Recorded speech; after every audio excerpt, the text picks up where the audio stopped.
Kumusta kaibigan? Ang kwento nating itatampok ngayon ay ang pelikulang Diabolic Part 1 at Part 2. Nagsimula ang istorya sa pagpapakita sa isang kulay itim na kotse na hinahabol ng mga pulis. Sa loob nito makikilala ang isang matalino at mapanganib na magnanakaw, na si Diabolic. Nakatakas siya sa karamihan ng mga pulis, ngunit matyaga siyang hinabol ng isang magaling na police inspector, na si Ginko, at dalawa pang opisyal. Pagkatapos dumaan ang kulay itim na kotse sa tunnel, nahati nito sa dalawa, at nawala ang harapang bahagi. Kilala ni Ginko si Diabolic bilang isa sa mga kriminal na pinakamahirap hulihin. Makalipas ang ilang buwan, nagkaroon ng pagdiriwang ang mga opisyal ng gobyerno, kung saan malugod na tinanggap nila ang isang magandang babae, na si Eva Kant. Dito, napag-usapan nila si Diabolic, na kilalang kilala sa kanyang mga krimen. Pagkatapos ng pagdiriwang, habang naglalakad si Eva sa labas, nilapitan siya ni Ginko. Lumalabas na si Eva pala ay galing sa South Africa, na may dalang mamahaling pulang brilyante. Binalaan siya ni Ginko tungkol kay Diabolic dahil maaaring nakawin ni Diabolic ang diamante, kaya't nag-alok ito ng serbisyo upang protektahan siya at gamitin bilang pain para mahuli si Diabolic. Samantala, sa kanyang hotel, makikita ang mga staff kasama ang magiging bodyguard ni Eva na si Roberto. Sa mga oras na yun, si Diabolic ay nakikinig sa kanilang pag-uusap dahil nagawa nitong i-wiretap ang silid. Nang magkaroon nito ng pagkakataon ay pinatay nito si Roberto.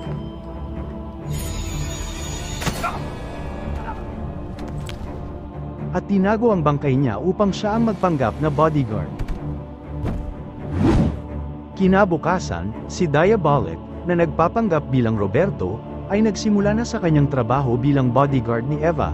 Pagpasok niya sa silid nito, nakita niyang naghahanda na si Eva ng kanyang paliguan, nang biglang narinig niya na may kausap siya sa telepono. Ito ay ang kanyang mayamang kasintahang si Giorgio.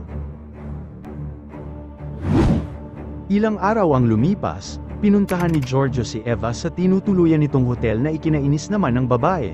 Habang si Diabolic ng mga sandaling yun, ay pumasok sa safe room, tagumpay naman niyang nanakaw ang pulang diamante.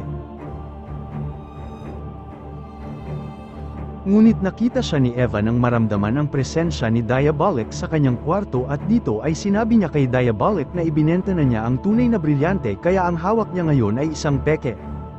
Halos halikan niya si Diabolic sa kanilang pag-uusap, na umalis dala ang pekeng brilyante.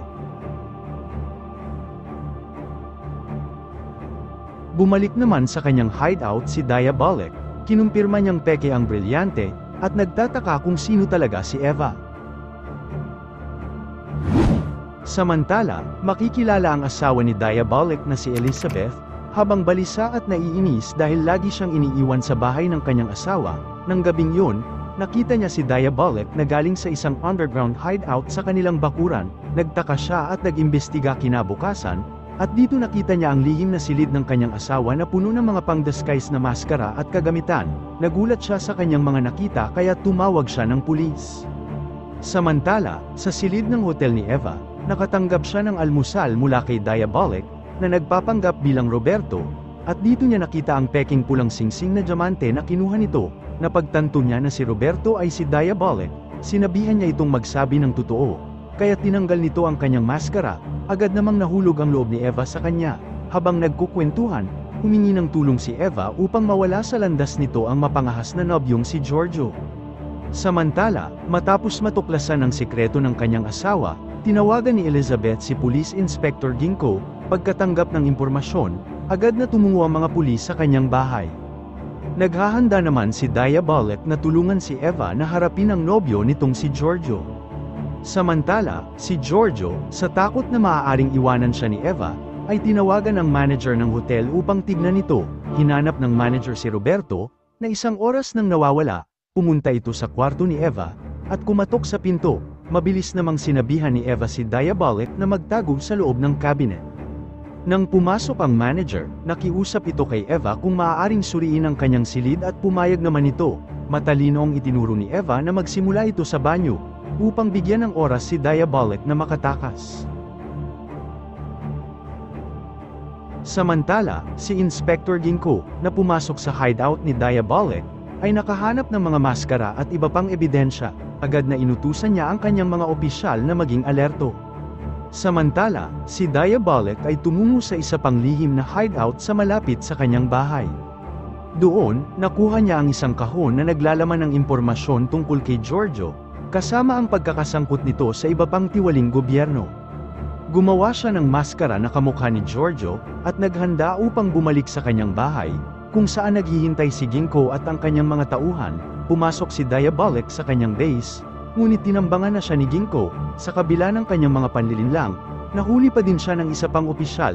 Si Elizabeth ng mga sandaling iyon ay natigilan habang pinanunood ang kanyang asawa na inaaresto. Kinabukasan, hinihintay ni Eva si Diabolic sa isang restaurant para pag-usapan ang kanilang susunod na galaw, ngunit laking gulat niya nang mabasa ang tungkol sa pagkaaresto nito sa pahayagan.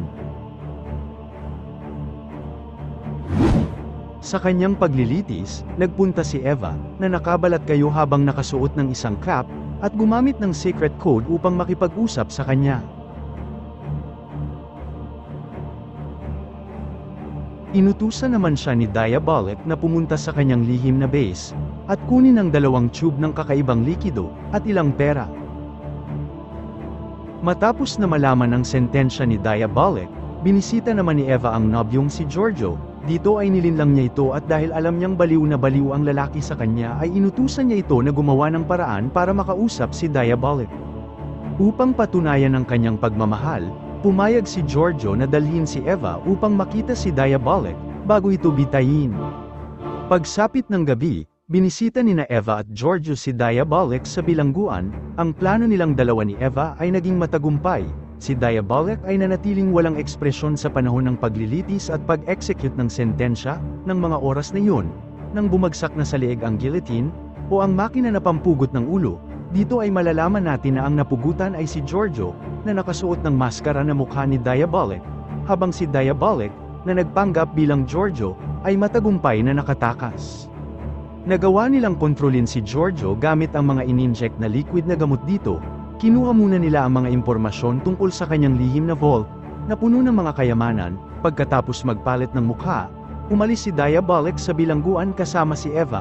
Tumuloy sila sa opisina ni Giorgio, at kinuha ang mga kumpidensyal na dokumento at ang vault key.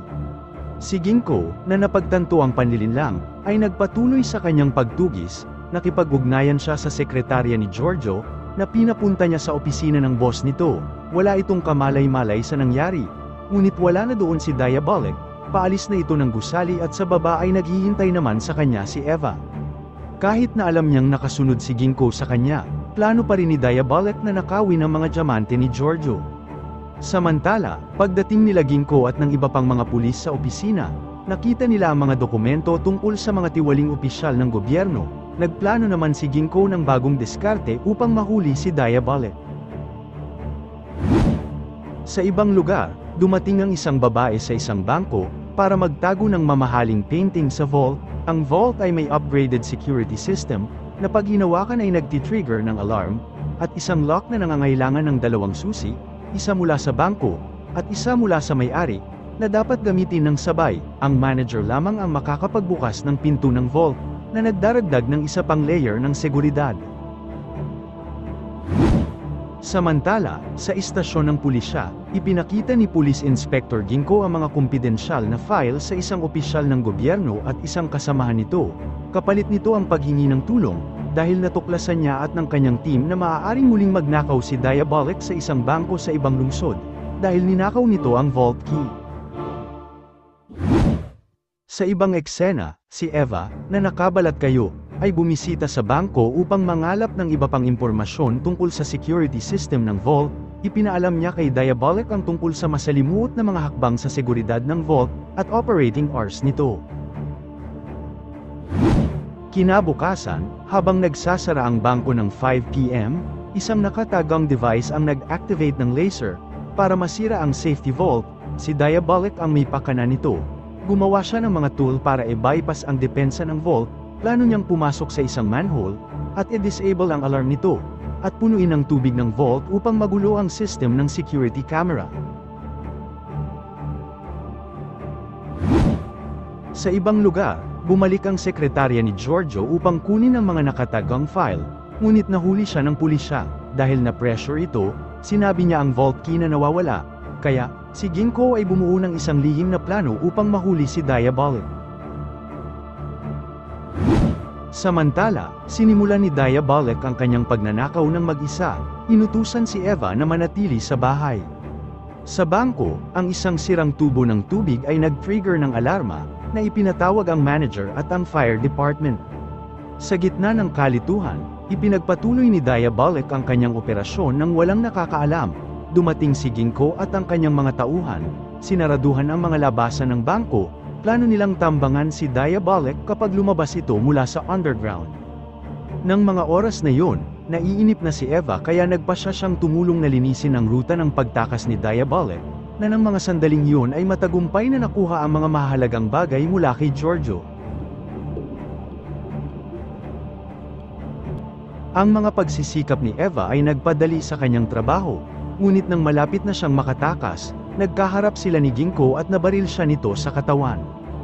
Habang naglalaban sila, dumating si Eva, kaya nagawa nilang desarmahan si Ginko, at pagkatapos ay mabilis na tumakas. Lumipas ang mga araw, lumayo sila ni Eva gamit ang isang yate, binigyan naman ni Diabolic si Eva ng isang pulang singsing na maraming diamante, ngunit itinapon nito ni Eva sa dagat, dahil mas pinahahalagahan nito ang kanilang relasyon kaysa sa mga diamante.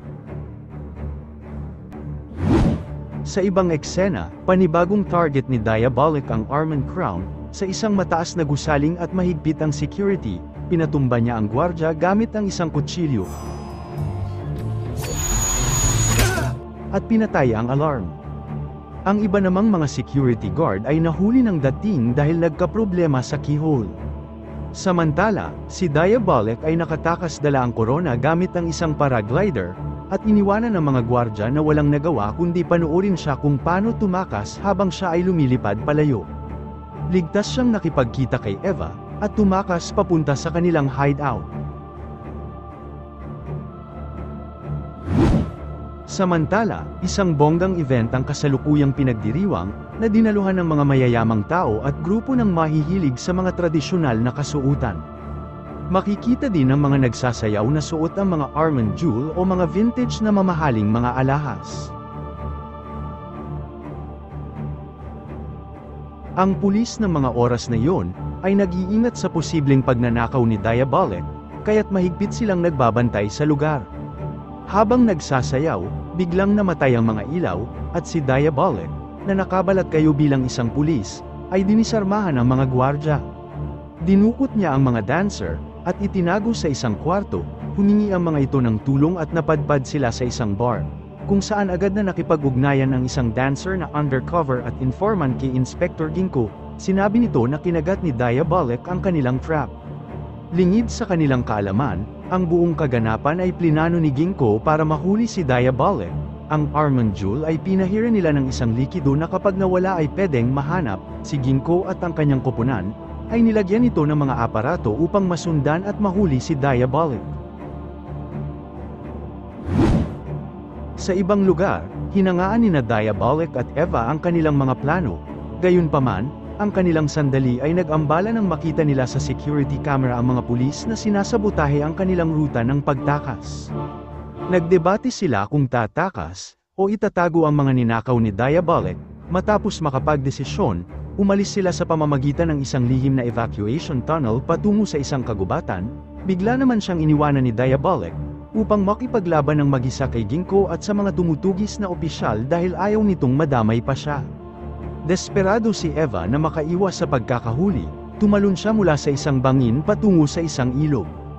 Samantala, nakita naman ni Ginko ang potensyal kay Eva bilang isang saksi, umaasa siya na ito ay tetestigo laban kay Diabolic. Sa kabilang banda, hinalungkat nila ang hideout ni Diabolic, at natuklasan ang isang trove ng mga ninakaw na kayamanan, kabilang ang mga mamahaling painting, ginto, at alahas. Matapos makita ang isang blueprint para sa ibang lokasyon, nagmamadali silang nag-imbestiga. Sa bagong site na kanilang pinuntahan, isang opisyal ang natisod sa isang nakatagong kwarto, na humahantong sa paggawaan ng maskara ni Diabolic. Gumawa naman ng strategy si Ginko upang mahuli si Diabolic. Sa ibang lugar, Ang mayamang babae na si Althea ay dumating sa isang airport, na suot ang isang nakamamanghang piraso ng alahas, para sa isang meeting na gaganapin sa lungsod. Nagulat siya nang hindi makita si Ginko, kaya't hinanap niya ito sa istasyon ng pulisya, malalaman na nobya ito ni Inspector Ginko. Nakiusap sa kanya si Althea na mag-propose na siya, ngunit mas prioridad niya ang paghuli kay Diabolic, nangako naman siya dito na pakakasalan kapag natapos na ang kanyang misyon. Sa gabi, sinimula na ang plano ni Ginko na tambangan si Diabolic sa kanyang hideout. Gaya ng inaasahan, dumating ito at sinubukang makinig sa mga pag-uusap sa loob ng hideout, gamit ang kanyang mga gadget. Samantala, nagbago ang shift ng guard, at iniwan si Agent Roller na mag-isa. Sinamantala naman niya ang pagkakataon, lumabas si Diabolic sa pintuan, at kinumpronte si Roller. Sa kabila ng pagputok ng baril ni Roller, nilinlang niya ito sa pamamagitan ng matalinoong paggamit ng salamin ni Diabolic, kaya't nagawa niyang mawalan ng kakayahan si Roller, at makatakas dala ang mask printing machine. Samantala, nakita ng mga opisyal si Roller na walang malay, at wala na din ang makina. Bigo na naman si Ginko dahil napalampas na naman ito ang pagkakataon. Nakaharap ni Ginko ang ministro ng bansa at na-pressure siya nang makausap ito dahil hanggang ngayon ay hindi nila mahuli si Diabolic. Samantala, nakipagnegosasyon siya kay Eva na makipagtulungan upang mahanap si Diabolic kapalit nito ang kanyang kalayaan. Gayunpaman, si Eva ay nagduda tungkol sa kanyang mga intensyon, at lihim na binantayan ang kanyang lokasyon. Nang makita niya na papalapit na ang mga ito, nagawa niyang makatakas sa pamamagitan ng pagdaan sa isang manhole. Samantala, sa hideout ni Diabolic, pinangunahan ni Sergeant Elena ang pagsusuri ng mga ninakaw na gamit ni Diabolic, at natuklasan niya na nawawala ang koleksyon ng pulse heiress ni Armand. Pinaghinalaan ni Ginko si Eva ng pagnanakaw, at inutusan ang kanyang mga tauhan na subaybayan ito gamit ang bracelet, at ang kanilang mga hinala ay napatunayan nila. Hinabol ni Sergeant Palmer at Agent Roller si Eva, ngunit napatumba niya si Roller sa labanan, at ito ay nakatakas. Subalit, nakuha ni Roller ang bracelet, na nakadagdag sa problema ni Ginko, dahil habang ang bracelet ay nasa pangangalaga sana ni Eva, mas mapapadali ang paghuli nila dito. Samantala, muling sinabon ng ministro si Ginko sa pagiging komplikado ng kanilang misyon, at kung hindi niya mahuhuli si Diabolic ay nagbanta ito na maaari siyang matanggal sa serbisyo. Pagkatapos ay tinawagan niya si Eva at sumang-ayon na makipagtulungan dito kapalit ng kalayaan ni Eva, upang mahuli si Diabolic. Nakipagkita siya dito at pinag-usapan nila ang kanilang plano. Sinabi niya dito ang kanyang plano na gumawa ng trap para kay Diabolic, sa pamamagitan ng paglipat ng mga bagay na ninakaw nito, kung saan inaasahan niyang gagawa siya ng aksyon upang mabawi ang mga ito. Gumawa ng plano si Ginko para mapainan si Diabolic, gamit ang isang armored van na gagawin niyang decoy na sasakyan para makuha ang atensyon nito. Habang ang mga kayamanan ay isasakay sa isang lihim na van, ipinakalat nila ang balita tungkol sa pag-transfer ng mga kayamanan, at dahil dito ay inaasahan ni Ginko na makakarating ito kay Diabolic. Samantala, si Althea ay sabik na sa proposal ni Ginko. Habang naghahanda para sa isang pagdiriwang, sinigurado muna niyang nakatago ang kanyang mamahaling kwintas. Sa pagsisimula ng operasyon ni Ginko, naghanda na ang mga special force para sa misyon. Nagboluntaryo naman si Roller na magmaneho ng van, sa kabila ng mga pangamba tungkol sa pagharap kay Diabolic. Palihim namang pinasok ni Elena ang van, na lingid sa kaalaman ni Roller. Umalis ang armored van at ang van sakay si Roller, bawat isa ay dumaan sa iba't ibang ruta. Sa pagpasok nila sa isang lagusan, nakatagpo sila ng isang tarangkahan, at napalibutan sila ng poison gas, na naging dahilan upang mawalan ng malay ang mga special forces. Kasunod nito, nakita nila ang isang misteryosong tao na lumabas mula sa lagusan, at natuklasan nila na ito pala ay isang decoy lamang. Samantala, sa ibang lokasyon, nang titignan ni Althea ang kanyang kwintas, dito ay nalaman niya na ito ay ninakaw na. Samantala, si Roller, na maghahatid ng mga ninakaw na gamit, ay dumating sa kagubatan, kung saan naghihintay sa kanya si Eva. Hawak nito ang kwintas ni Althea. Ngunit dito ay malalaman natin na ang driver pala ay si Diabolic, na nag-disguise bilang si Roller, gamit ang isang meticulously crafted mask. Plinano lahat ito ni Diabolic bago umalis sa kanilang base. nagkunwari siyang iniwan si Eva, habang nakatakas naman ito sa isang siwang sa ilalim ng tubig.